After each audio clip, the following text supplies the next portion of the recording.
Hello people and welcome to follow the Belgium Carcassonne Online Championships match, a group stage. A group stage is on the way, on its way, and it's gonna still go on for I think like couple weeks maybe or so.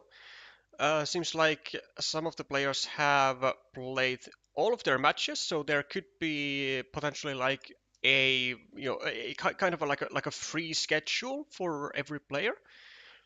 So no like mandatory matches per week, I think. I'm not entirely familiar with the format, but we can see the group stage results. Well, currently the current results. So we have four groups from A to D, and currently the match that we'll take a look at is from Group D between valmir79 and mobidic, so between Thomas Declerck and and God damn it, uh, can I cheat a bit? Ah yes, so take that off. Between Thomas Declerck and Maude Quaniers, Valmir and mobidic respectively.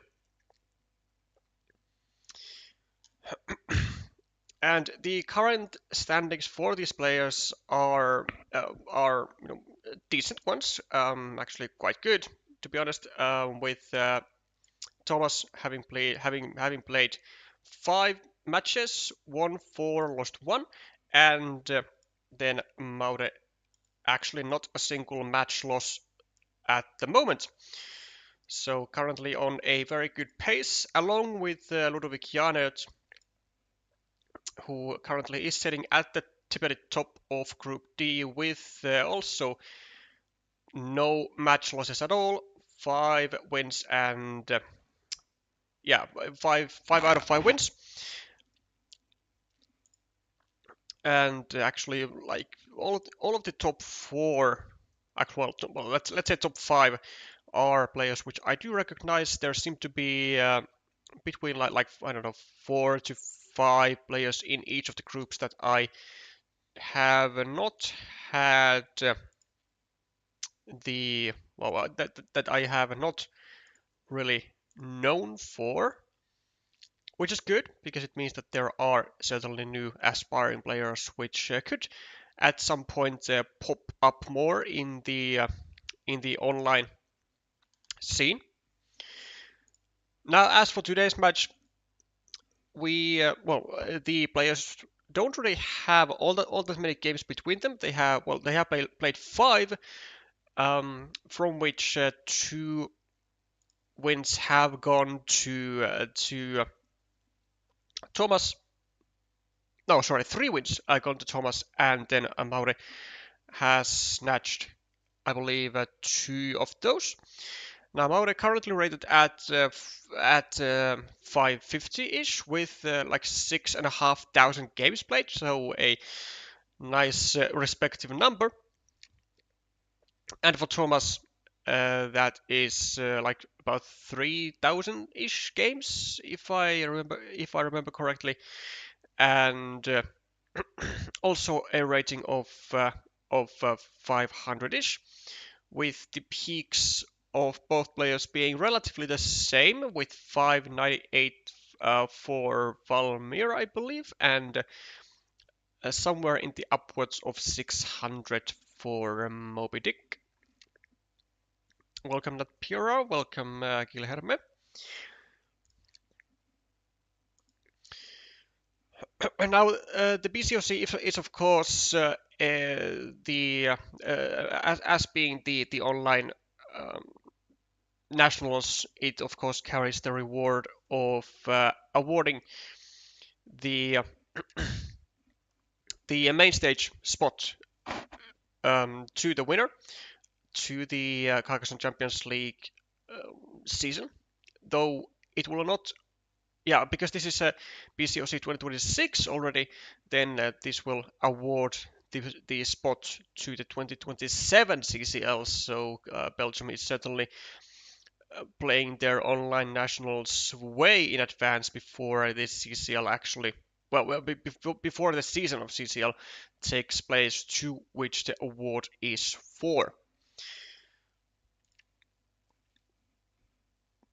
Now, I do certainly hope that both of these players are gonna be, well, not postponing their match because Valmir does not seem to be online.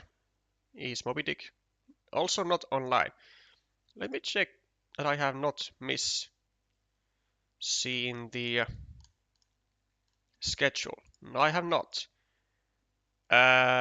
Scheduled at 1800 UTC. So where are they at? Where are they at? Or is this some sort of like a Belgium custom? I don't know, to be late or something? Maybe. Hello, Vika.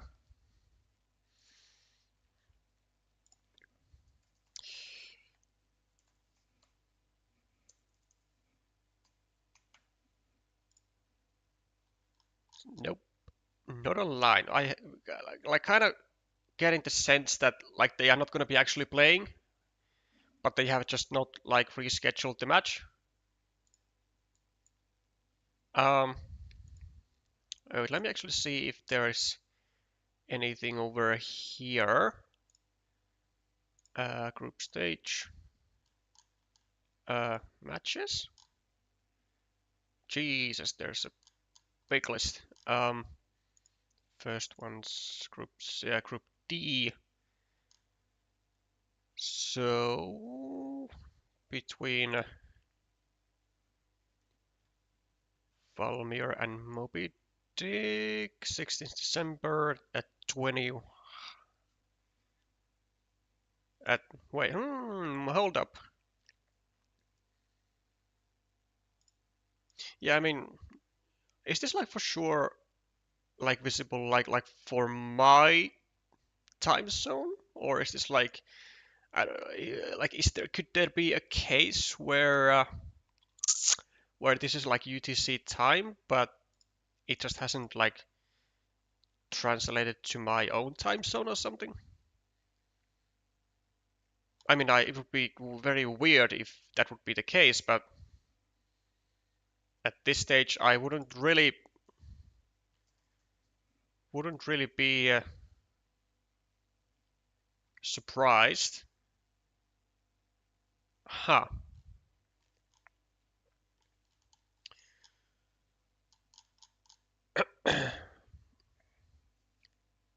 Oh, this is the. Oh, what? This is into 1 hour. Oh, like wait, like as in like this is gonna take place like 1 hour from now. Is that what you're saying, Fabian? Like 1 hour from now.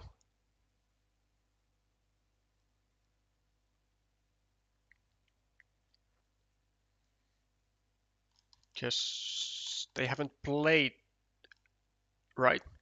No, they have not played. So it's certainly like if it's gonna happen, it's gonna be in the future. But yeah, I am bamboozled. Oh, so 1 hour from now. Okay, so it does mean that the why does it say 2000? That's weird. Okay, so apparently that it is 1 hour from now. Uh, well, why don't we then, since we have started the stream and okay, since we know that the match is gonna happen, then I mean we could, I guess, do a little a session with viewers if anyone is up for it. So if I'm gonna give you like a few minutes, and if there is someone who wants to wants to then play on stream, then just send me an invite on BGA, and if not, then I guess we could do maybe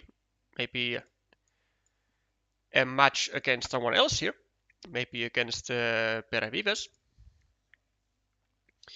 But I'll give you a couple minutes to do that if anyone so wishes. Or we could also do, I guess, um, some puzzles or something else,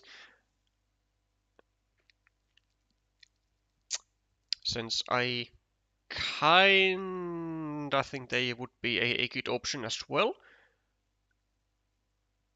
Of course, kind of being I don't know, enlightened um by Alex's choice of doing puzzles when there's like pastime during the streams. Welcome, Helge. Yeah. Okay. So for those of you who have now turned up, then unfortunately, I do have news for you. The match will take place only about an hour from now, so there has been a bit of a misinterpretation of schedules from someone's side. So we'll do something else until it does take place. And that something seems to be yes, that something seems to be a game with Vika for now. So maybe one with her, and then maybe if someone else also wants to do a match, then we probably will have time for 2 games. Should have time.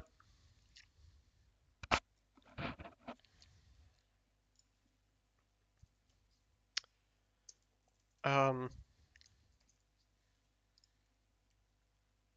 oh yeah, it's standard account. Okay. Well, let me create the match then, and let's do. Let's damn. Let's do this.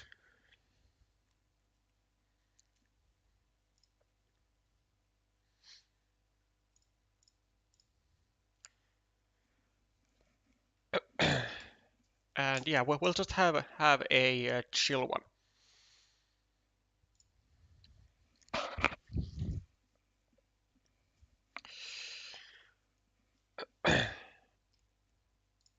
Okay. And we even get to be starting player. Good times. Let's go here. Let's start doing some absolute shenanigans, of course. Hyper efficient. Meeple the road. Meeple monastery. Where? Here. Not really here. I guess here we also are gonna be then taking advantage of the potential new monastery spots over here, which would be nice.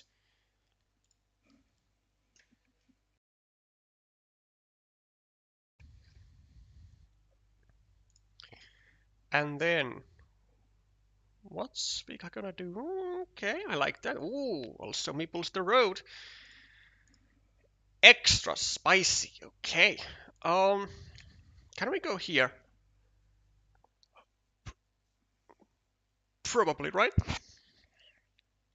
I mean, it does take away the spot for for the monastery, but we don't actually want to go with the monastery over here, anyways.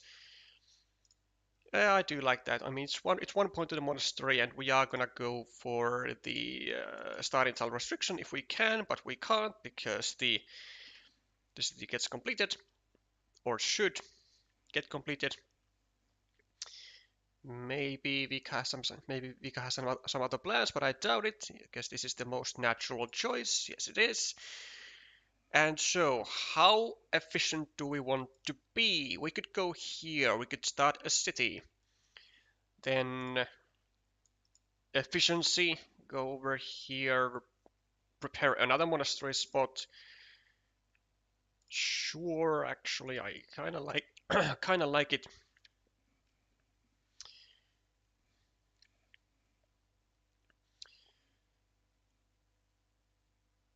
Yeah, like start seeing like how kind of like annoying actually like building a one-point road is. Like it's like it always feels like it's so like inefficient, like whatever you do it, like unless you get specifically road ends that you can take advantage of. Now we have a couple of options. We have this, which I really also like, but on the other hand, this is like the perfect tile to end our road with. Do we go annoyance over our point scoring? Um, yeah, let's just go here. Let's just not have to deal with problems with our own road. Like, yeah, it's gonna allow the double curve meta here, but it's whatever. Not the end of the world. And it's gonna happen, of course. We can go here though. We can again build up the monastery spots and protect this city, which would be really, really nice. Now we are gonna be building a bit of a field on our very next turn. But that's fine because we can get the monastery spots going, we can get all types of good stuff. Or we're just gonna go for this. So do we actually, yeah, do we meeple this new city cap now, or do we just go straight up for the field? Because we could do either. I feel like we could do either. I think I actually like meepling just the field more here, because the city cap can get like really annoying like real fast, so I think I just go for the immediate farmer here.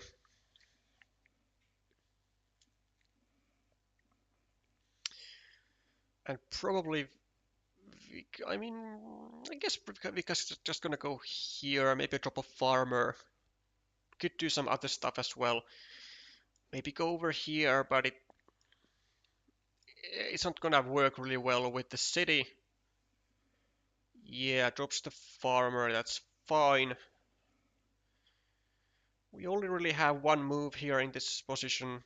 It's gonna enable the restriction of the monastery square to maybe a vanilla, which would be kind of annoying, but it would be fine because it's like not a full block in any case. So we can go here and have a decent one. Now this is interesting. Road monastery for red could do several things. And this is one of those, sure. And we can also do several things. We can do this and try to unify ourselves to the road, which is not really what I want to do. We could do this. Ooh, I kind of like this. It would be like max annoyance. I like max annoyance, to like kind of destroy all symbiosis in Vika's position. But I don't really feel like I want to meeple the city and this. I could go here, meeple the road, maybe. Um, yeah, it's gonna be some of these ideas. I could also just go here, of course, but I like destroying things. So, which one? This one? This one? Let's go here. Let's do that. We could also actually just take the city here, but I don't want to leave that road. That's gonna be fine. He's gonna get. She's gonna get the city, but it's gonna actually risk her road and this 1 point city already. But I feel like Vika's gonna do that anyway. Like it is a really nice tile to be able to go here with. Albeit annoying.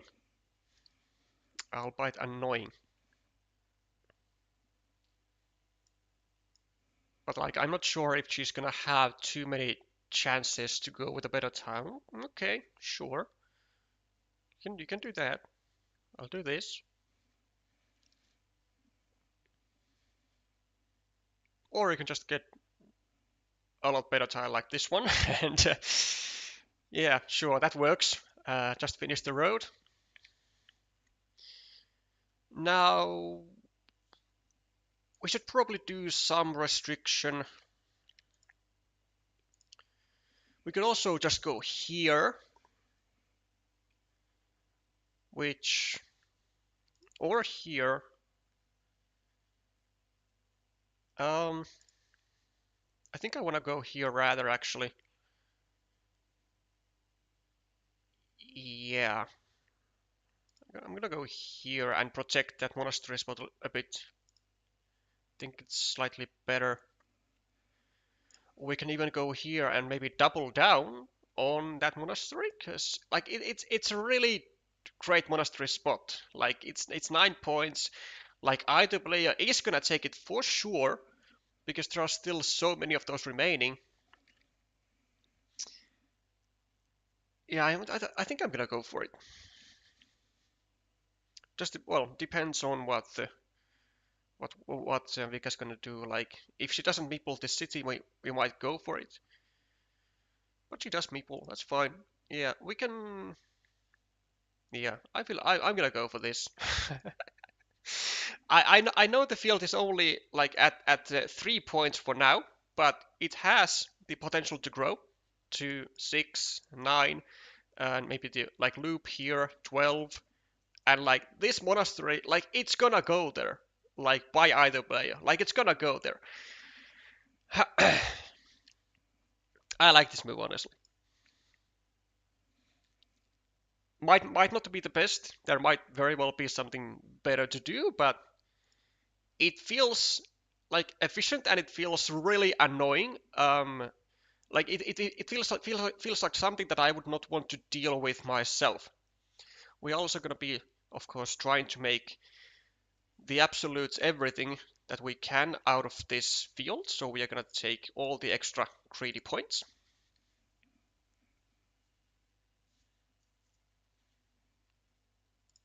Probably we will get attacked here or expanded or whatever, but that's fine. There's still one divider. And we have also a really potent tile in our hands. Although it's gonna take away like one chance for us to score with the field, but that's fine. Like we have a variety of options to do with this. We can. Oh, doesn't even bother me pulling it. That's. Huh. I don't know how I feel about that. There are still 1, 2, 3, 4, 5, 6. There are still 4 Doritos. There's the divider 1, 2, 3, 4, 5, and 3 triple cities. Yeah, I don't feel I have. I don't think I really like the move. Like I would. Yeah, I think I would like to move with a meeple, but without a meeple, not so much. That's fine. I mean, yeah, I'm gonna go here. I'm gonna deny Vika the possibility of going here with like couple of city caps, although like of course she can use city caps like here and here, so this doesn't really like do all that much, but the 3 points for the road is too juicy for me to pass up. And of course this is also going to take away the option for us to go with like a curve and to expand this field into three additional points, but that's fine because we are curtailing the possibilities of the city getting finished, and I don't really want to have to deal with the potential finishing of that city. And we do get one of the really great tiles for us, the Dorito, and now, like, look at the city. Like, now it's like, again, totally possible to complete, but it's just bigger than before, which is why I would have very much liked to see a meeple from red. Well, if I were to be red, of course, I do like to see red not meeple in that, because it's gonna allow me to have better winning chances. Okay, try to save or not. We can also just go here, which would give us, there are actually no horses remaining. There is 2 cows, 1, 2, 3, 1, 2, 3, 4. There's 1 road Dorito and 2 field Doritos. But I mean, at least it would be a threat, and and because red currently needs the city plus field tile to go over the city plus field tile to go over here to block the monastery, then she's gonna have to then forego the option of attacking with the same tile. So if red has city plus field tile in hand right now, then I'm gonna have more time to still save this monastery or just finish the city. I'm fine with both.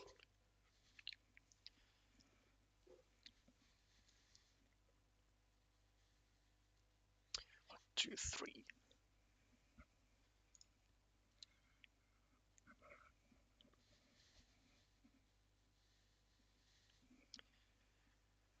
City cap for red.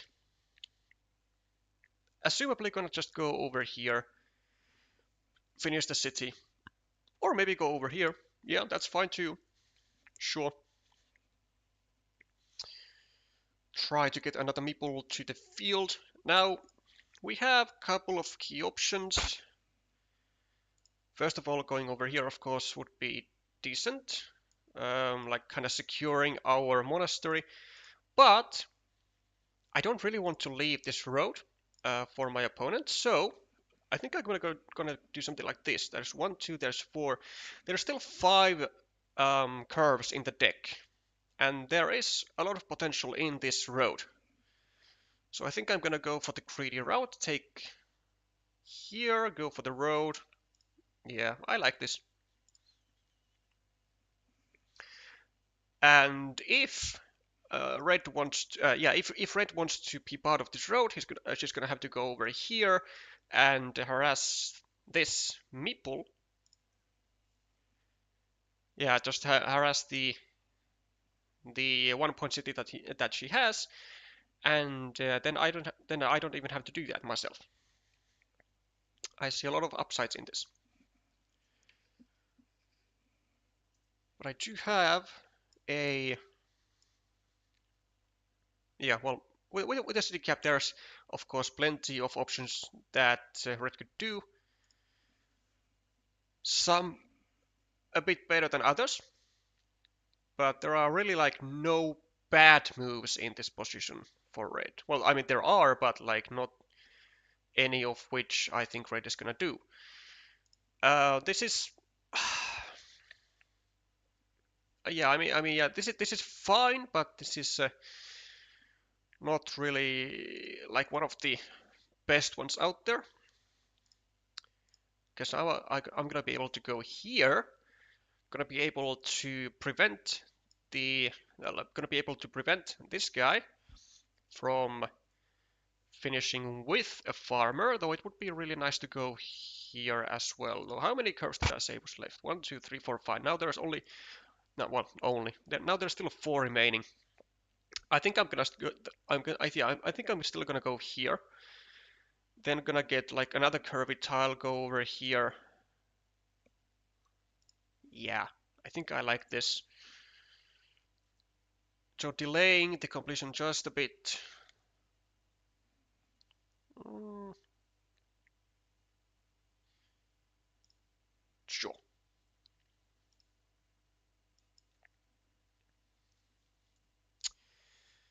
And just like that, we have now prevented the second farmer from a red. And she's probably gonna be just finishing this city right here, I would assume. Yep. And for us, with a nice tile, but what to do with it? 1, 2, 3, 4, 5, 6, 7. 1, 2, 3, 4, 5, 6, 7. Yeah, so there's still. Wait, no, that's not right. 1, 2, 3, 4, 5, 6, 7. Yeah, 8 Doritos. 8 Doritos gone. So one with a road, one with a field left. 1, 2, 3, 4, 5. Like technically finishing the city is like doable, but with two meeples, I don't really think I want to do. I don't really think I want to try that. Although, like, what else do I do?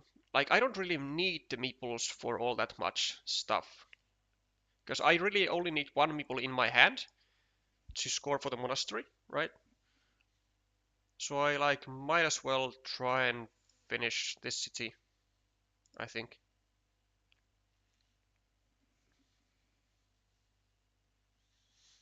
And then I think I have some decent moves here available for myself. Okay, that's fine. Do we bother actually? Question is, do we bother of going here? I think we do. Just, because it just gives us like one extra tile to do good stuff with. Plus, leaving the city cap is not a problem because red is unlikely to take it. Because then if she takes it, then it's gonna cause issues on this square right here. So I think we go for the 50-50. We leave ourselves, we give ourselves still the 50-50 chance of finishing the city and get some big points. Then we have multiple like big scoring tiles for ourselves. I think this is fine.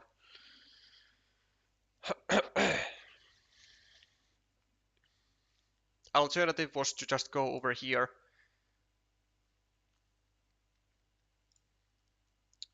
But I think setting up those key tiles is nice.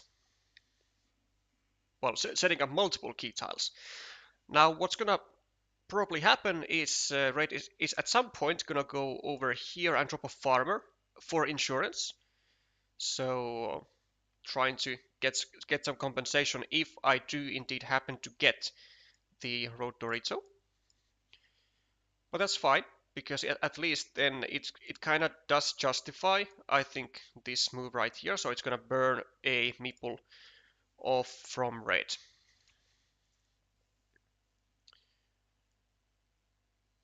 Take the more potent city cap, I guess.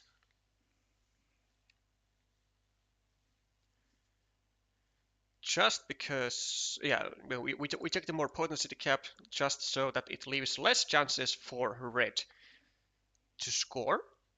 And we have now seen how it immediately works. 1, 2, 3, 4, 5, 6, 7. This is the second to last triple city, only one cow remaining. Yeah, there's gonna be like a lot of road tiles in the deck. And yeah, a lot of road tiles and monasteries in the deck still.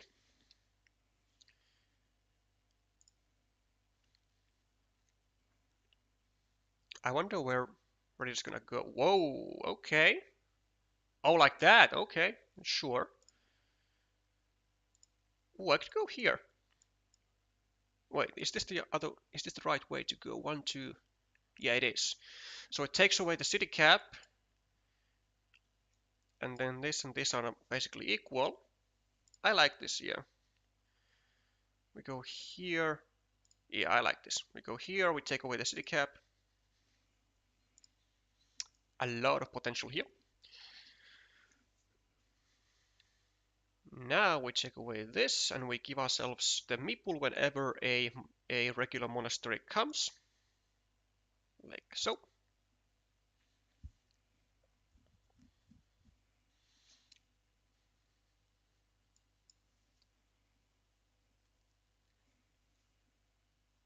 Now we are quite a bit behind on the scoreboard. Oh, like that. Oh, okay. Wait, do we? Well, now we have a kind of a dilemma. So if you go here,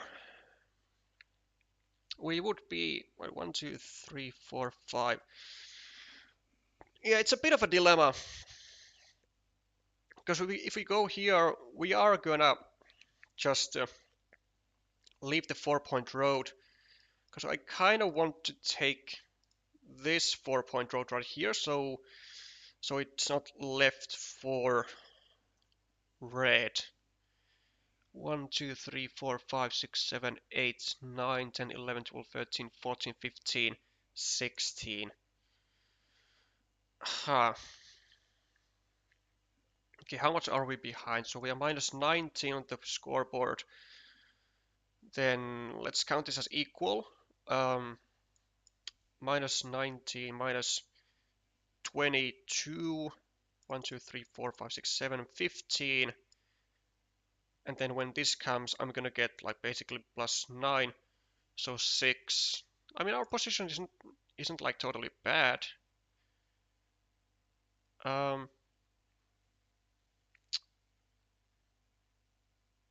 Yeah, the only question, like, do I take this road or this road?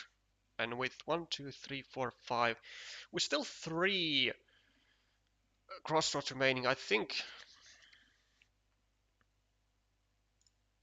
I'm gonna go for this.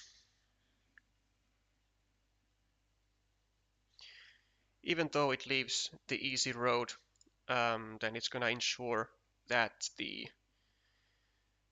5-point road is not gonna go for Vika.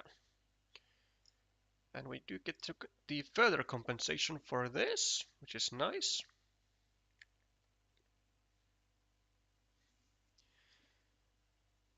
I absolutely think that at some point red should be going over here for the insurance farmer, because if I like if the monastery goes here before yeah, if I manage to get the upper hand and the majority on the 9-point field, I don't think Vika is going to be in such a great position.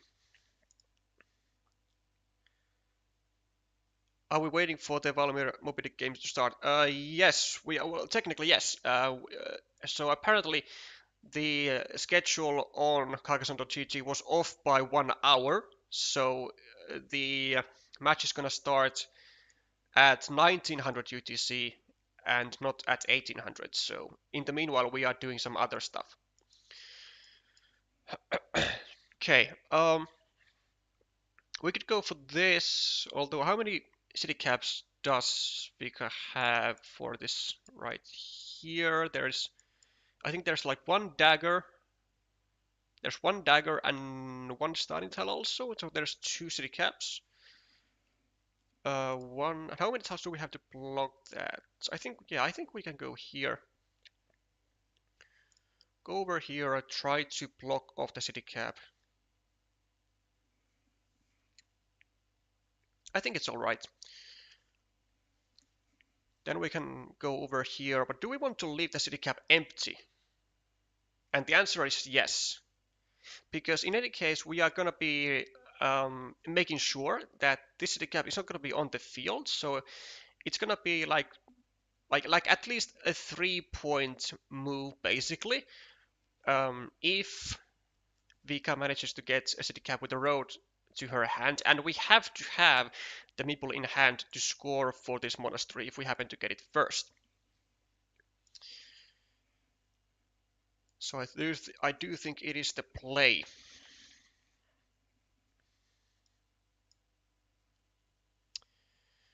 What other stuff could we do? We could go here and just try to have an upper hand on the mini battle. That could work. There's only one tile to connect. Ooh, okay, well, we can still go here. There's 1, 2, 3, 4, 5, 6, 7, 8, 9, 10. There's 3 city caps to still fit into this square, which is fine. I think I will definitely still leave it empty. Just want to make sure that the city cap on my opponent's field does not get completed. Oh, it's actually technically still possible to complete this with a divider and a dagger. Ooh, I gotta be careful about that. Yeah, but we're gonna go over here. And there is the divider, which is fantastic. So now we don't even have to really care about this. Not only even, but it's well, actually, it's still not it's still not impossible to complete, but it's really unlikely. No, actually, it is impossible to complete. No, no, it's not. Actually, it's not, because if Vika goes over here now, grabs the 4 points, she can get a city cap, Dorito city cap. Like theoretically, she could get those and complete the city, but very, very unlikely. Ooh, okay, okay. That's something, sure. Do we go here? I think I have a better plan. I think we go here. We increase the size of our own field. Well, basically our own field, because it is unlikely that Vika would not go over here with any of the 3 monasteries. So 1, 2, 3, 4, 5, 6, 7, 8. Wait. 1, 2, 3, 4, 5, 6, 7, 8, 9. Yeah. So 1 Dorito remaining, which I don't really want to race for. Yeah, I think I want to just go over here. Yeah. I'm just gonna go over here and increase the size of my field. It's fine.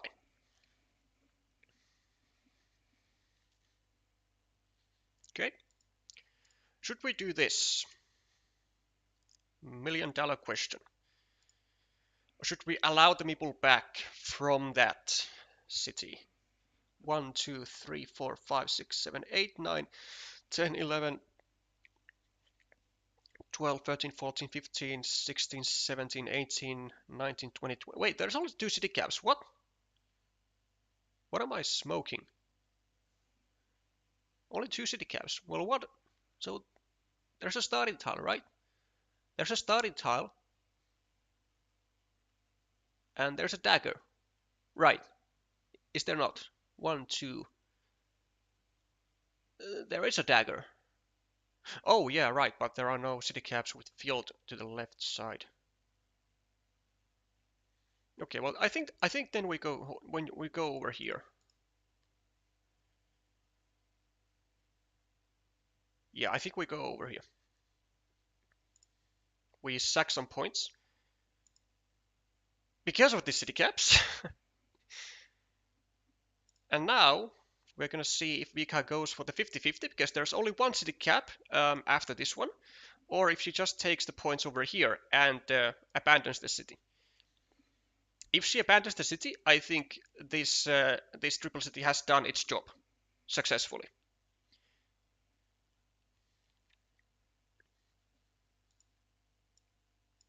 Ooh, she does go for the completion, but I think she definitely does it from the wrong side. Because now I can fully block it. Because the only remaining city cap is the starting tile, right? Let's make sure one more time. So 1, 2, 3, 4, 5, 6, 7, 8, 9, 10, 11, 12, 13, 14, 15, 16, 17, 18, 19, 20. Wait, what? 1, 2, 1, 2, 3, 4, 5, 6, 7, 8, 9, 10, 11, 12, 13, 14, 15, 16, 17, 18, 19, 20, 21, 22. Yeah, starting tile only. So we just go over here now. We just go here, and then the starting tile will not be used for Vika. And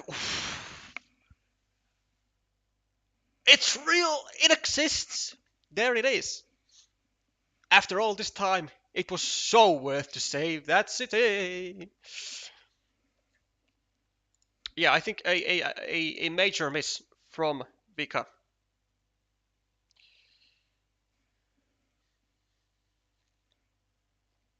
A kind of a major miss from Vika to cover the city up from the top side, because now I can block with like any road tile actually. Well, yeah, like I think I like actually any road tile, plus with also some field tiles. Whereas if she goes over here, like with straight road, can't block. With this tile, I can't block. Like much better chances for the city to survive if she covers up from the other side. And maybe there's some miscalculation going on, because looks like Vika is going to go for the salvation, which actually does not just simply not exists. We're going to go over here. We are going to of course meeple the road, because there are the monasteries, so we don't get left with a meeple surplus. Vika is now going to take this monastery, or should take, I think. Like, I don't think she can really count on getting all three. Yep, she's going to take it.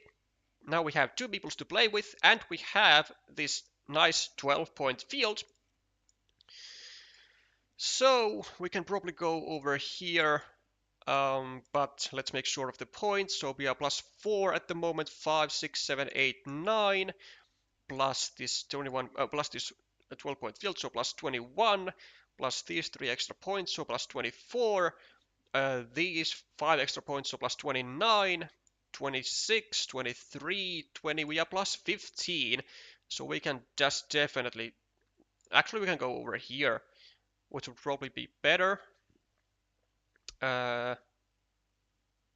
think it's better, but this is extra point. Screw it, let's go over here. Extra point is extra point, right? 5 points for that, and then yeah, I mean there's just nothing that we can do, because like we are leading by like 20 points, and there just is not a big enough feature on the board that will allow a comeback for her.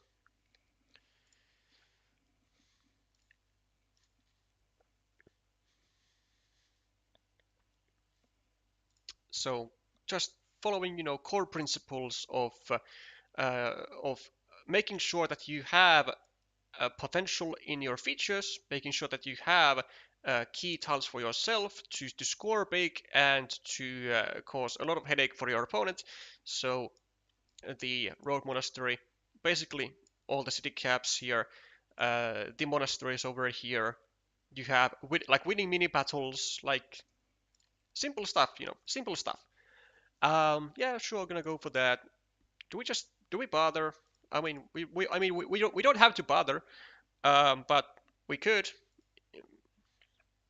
Like we could just go here if we want to like really savor those points, but I don't think we like bother going for those.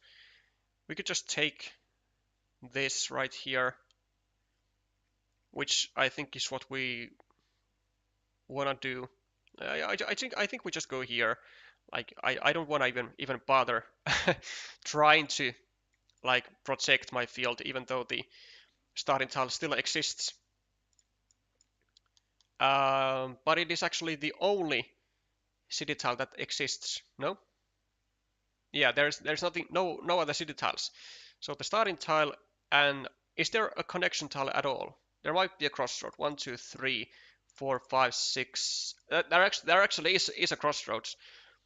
So it was possible for Vika to get the starting tile and connect for 12 points, but like it's just not enough. Belgian time maybe. So like what? Yeah, like Belgian time. What? It's Belgian like just like simply UTC or UTC +1. I mean, like like UTC plus one would make sense, but then because the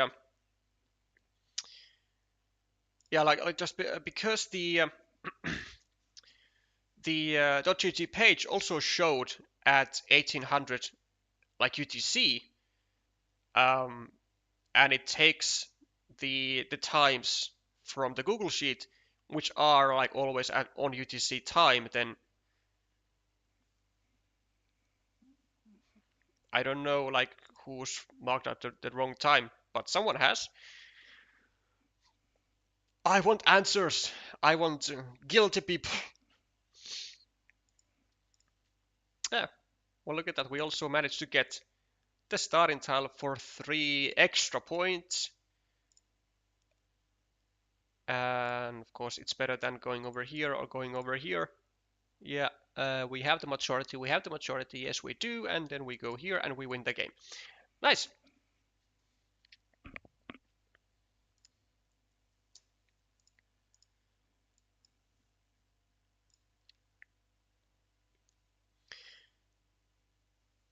Yeah, simple stuff. I mean, stacked monastery is very powerful tool. Like even though we didn't actually get the monastery that we set up to be stacked, we were still able to utilize it to a very large extent by going with an early farmer and making sure that we have a lot of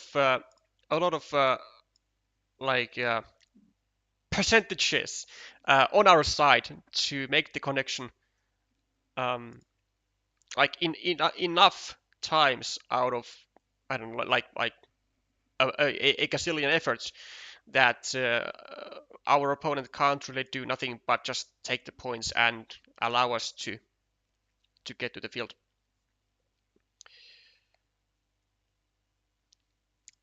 Now this is a very welcome stream. Well, I'm sure it is, Nico. I'm sure it is. Some love for Belgium. Luckily for you, there was no like CCL matches today. Well, I mean, there was one, but it was covered by Utsi. Well, actually, there was none. There was none. There was one other match that was covered by Utsi, and I was considering also covering these two, but then I was like, I have a thing or two to say about this. Can you disable the chatter competition feature now that we have time? Oh, oh, I'm glad that you reminded me of it. Yeah, sure. Let me have a look how it's done because I didn't actually. Well, surprisingly, I didn't remember how it was done. So reactions,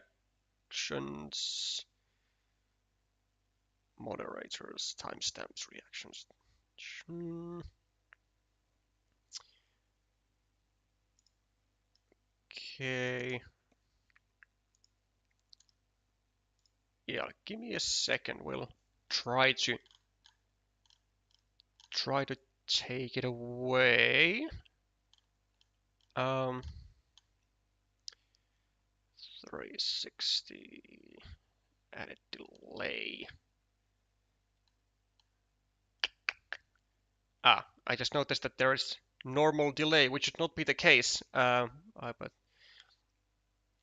I have also missed out on actually setting the correct settings for the stream. So double bad there. Miscounted vanillas. Yeah, okay. Well, that does explain a lot, Vika. That does explain a lot. Um, Jeez, Louise.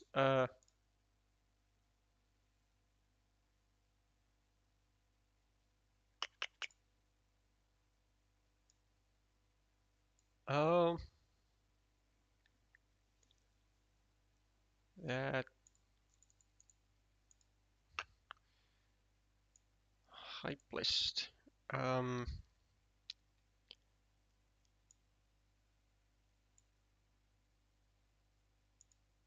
you can also remove that. Yeah, but it's very nice to see that YouTube gives a clear interface window where it says that you can disable this function, but there's no like clear indication as to how that can be done. Uh,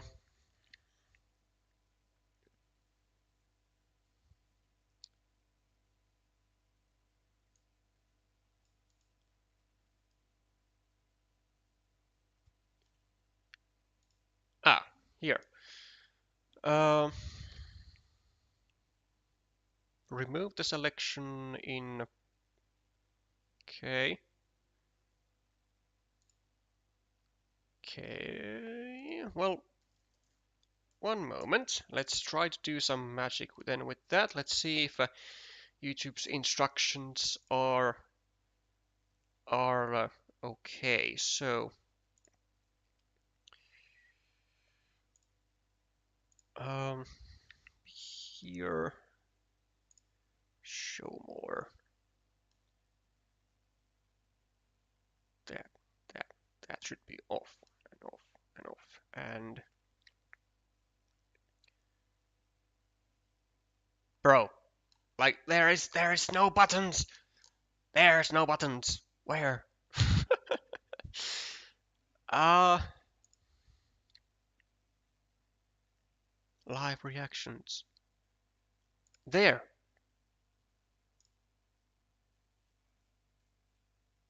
Now it should be off. Hey, we did it. Now it's off. Nice. Now it's off.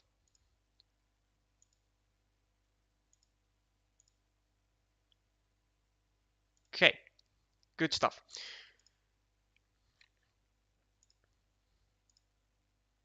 So if you refresh the chat, then it should be off. Yeah.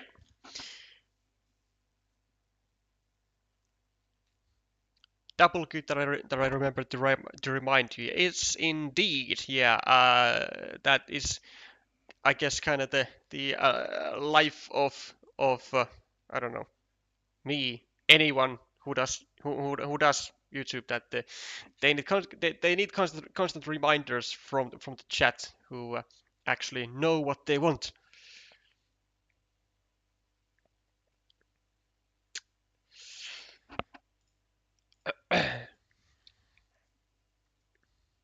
Oh, and well, unfortunately, since the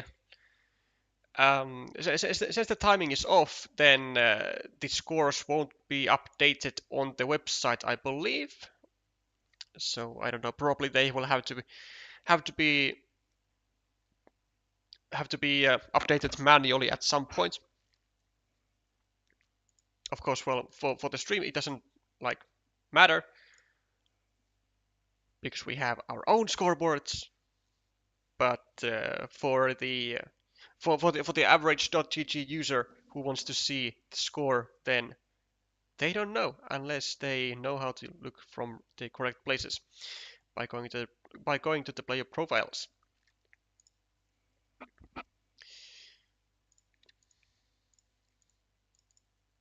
Please. Oh.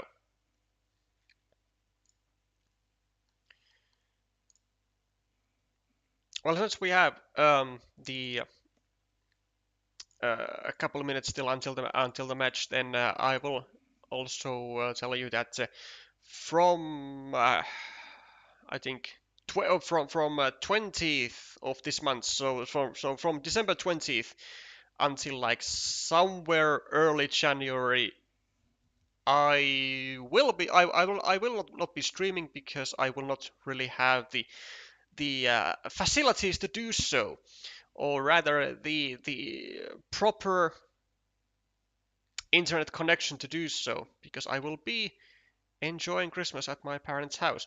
So a facility like that will not really do with multiple people using the same networks, and even if I would be using my own networks, then it's not really strong enough because I will not have the Ethernet connection, so unlucky. Which means that basically there's going to be a Christmas break from streams on the channel, so no coverage for the final matches of the qualifiers. And actually, when is the entire season of CCL going to start? Is it like immediately on January 1st? Main stage. Oh, the main stage starts already on 28th December. So there might not. Yeah, probably gonna be missing out on the first stages. Well, the draw is on 29th December to 4th January, so somewhere on that time range, and then league stage starts on January 5th through February 8th. Okay, so the first days of action we will be missing out very likely, but we will try to cover it as much as we can for sure. Too bad you get to spend more time with your family. I know, man. So sad. So sad. The sacrifices I have to make. The sacrifices.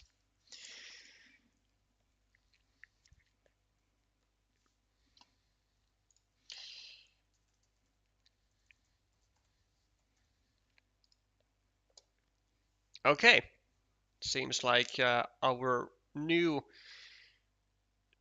information coming from the fellow Belgian players has been correct, and Thomas and probably Maude is gonna be online. Well, still not. Still waiting for her, but there is 3 minutes of grace period for Maude to appear.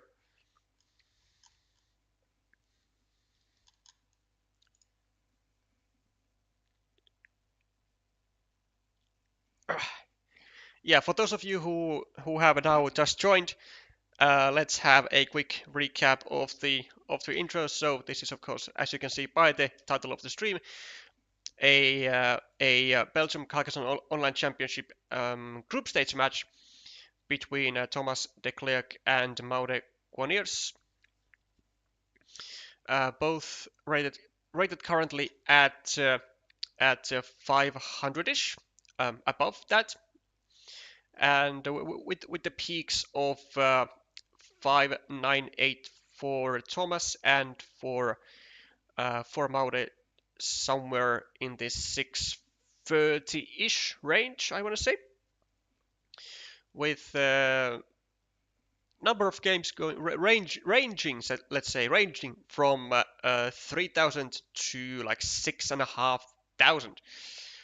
Not sure if they are all like a base game 1 versus 1, but I have a strong reason to believe that at least most of them are with the set format, given that they have made I would say that they have made a bit of a name for themselves in the Belgium competitive scene, at least, if not for the international scene just yet.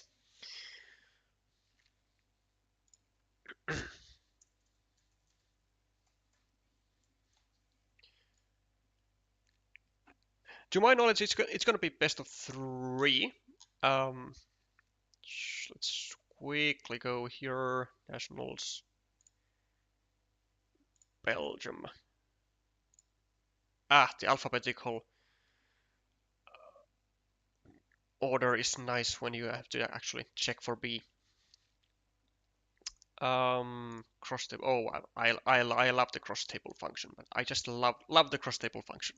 It's so convenient. Yeah, best of 3s.